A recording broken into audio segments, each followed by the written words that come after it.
இந்த யூடியூப் அப்படின்ன உடனே எனக்கு ஞாபகம் வருது. இப்போ தான் கொஞ்சம் நேரத்துக்கு முன்னாடி நான் பேசிகிட்டு இருந்தேன். இப்போ இந்த செல்ஃபோனில் டார்ச்சர் தாங்க முடியல. எல்லாம் நம்ம நண்பர்கள் தான் டார்ச்சர் பண்ணுறவன், வேறு யாருமே வெளியால் இல்லை. குடும்பத்துக்கு ஒருத்தன் கிளம்பிடுறான். காலையில் எழுந்திரிச்சோடனே குட் மார்னிங். அதுக்கப்புறம் அவன் எதை பார்க்குறானோ, அவன் படிக்கிறானோ இல்லையோ, அதை நம்மளுக்கு ஃபார்வேர்டு பண்ணுறதுல ஃபஸ்ட்டு கெட்டிக்காரனாக இருக்கான். காலையில் எழுந்திரிச்சு பார்த்தா ஒரு 600-700 மெசேஜ். ஃபோனு வேலை செய்ய மாட்டேங்குது. நம்ம ஒவ்வொன்றையும் அழிக்கிறதுக்கே ரொம்ப லேட் ஆகுது. நான் திருப்பியும் சொல்கிறேன், இந்த குட் மார்னிங் எல்லாம் டெய்லி போட்டிங்கன்னா நம்ம தொடர்ந்து இந்த மாதிரி போட்டுட்டே இருக்காங்க. தெரிஞ்சவன், நண்பன், எல்லாருமே வேலையே இதுதான். யாரோ ஒருத்தர் பெரிய ஒரு கட்டுரை ஒன்று எழுதியிருப்பான். அந்த தலைப்பு மட்டும் படிச்சுட்டு அப்படியே ஃபஸ்ட்டு நம்மளுக்கு போட்டுறதுல அப்படி ஒரு சந்தோஷம் அவனுக்கு. நம்மளை டார்ச்சர் பண்ணுறதுன்னு முடிவெடுத்து இவனை எப்படிடா பண்ணுறது அப்படின்றது. நமக்கு இதய நோய் வர்றதுக்கு நீங்கள்லாம் காரணமாக இருக்கீங்க நண்பர்களே. தயவு பண்ணி இதை பண்ணாதீங்க.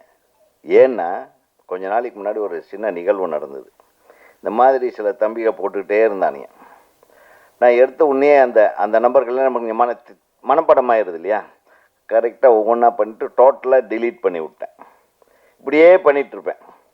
ஒரு நாள் போட்டிருக்கான், டிலீட் பண்ணிட்டேன். கடைசியில் பார்த்தா அவனுக்கு ரொம்ப உயிருக்கு போராடிட்டு இருக்கேன்னு எனக்கு உதவி வேணும்னு கேட்டிருக்கான். இதிலிருந்து என்ன தெரியுது?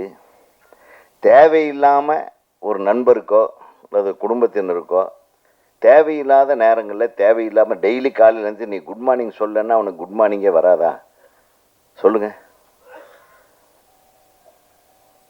அதை அழிச்சிட்டான்னு வைங்க, அப்புறம் நீங்கள் எப்பாவது ஆபத்துலேயோ ஒரு பிரச்சனையிலையோ மாட்டும்போது நீங்கள் அனுப்புகிற ஒரு குறுஞ்செய்தியை அவன் படித்து பார்க்காமையே அழிச்சிருவான்.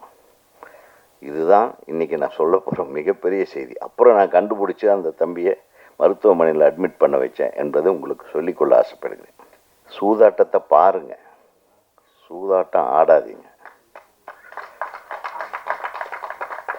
இந்த ஆட்டத்தை நம்ம பார்க்கறதுக்காக படைத்த அனைத்து தொழில்நுட்ப கலைஞர்களுக்கும், தயாரிப்பாளருக்கும், இந்த படத்தை விநியோகம் செய்ய போகிறவர்களுக்கும், படத்துக்கு தியேட்டர் கொடுத்து இந்த படத்தை வெற்றி படமாக மாற்ற இருக்கிற தியேட்டர் அதிபர்களுக்கும் எனது மனமார்ந்த வாழ்த்துக்களையும் நன்றிகளையும் கூறி, இந்த படத்தை பற்றி நல்லா எழுதுங்க. இன்றைக்கி நாட்டுக்கு இது ரொம்ப தேவையான ஒரு டைட்டில்.